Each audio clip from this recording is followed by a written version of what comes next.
Dental clinic से पूछ रहे हैं कि पेट भी ना खराब हो और वजन भी कम हो जाए, हम्म। तो कोई नुस्खा तजवीज़ कर दें। वो आज मुझे शेर ही याद आए जा रहे हैं। वैसे तो किसी और उसमें है वो, लेकिन उसका दूसरा मिसरा ये है कि मगर इसमें लगती है मेहनत ज़्यादा। तो हो तो जाता है, आपको एक्सरसाइज करनी पड़ती है।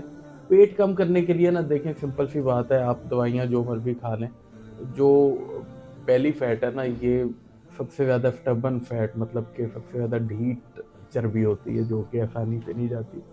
तो बाकी आप ये जो हमारे जो हाजमे के चूरन है, ये आप इस्तेमाल करें, इससे फ़र्क पड़ता है। इवन एक हमारा जो शुगर के लिए जो हम फीसबीरिल्ला देते हैं, जावेनो, वो भी पेट कम करने में फ़ायदेमंद है, लेकिन ज़रा उससे पेट ख़राब होता है। लेकिन ये ध्यान में रखें, जो पेट बढ़ना होता है ना अमूमन फैट के अलावा, वो आपकी आंतें भी तो ढीली हो जाती है ना, वो वहाँ पे चर्बी इस वजह से आती है।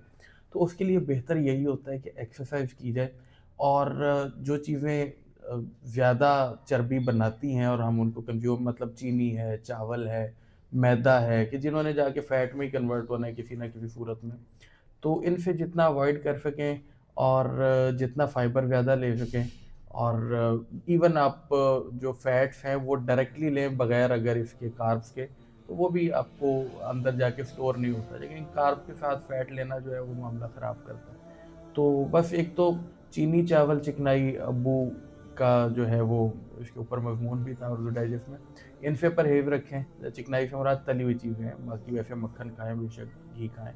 और दूसरे नंबर पे एक्सरसाइज, पेट की एक्सरसाइज कुछ ना कुछ लाज़मी करें।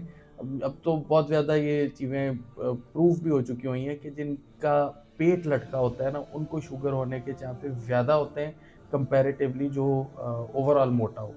तो इसमें ना सब कुछ अपनी जगह, लेकिन एक्सरसाइज मस्ट है।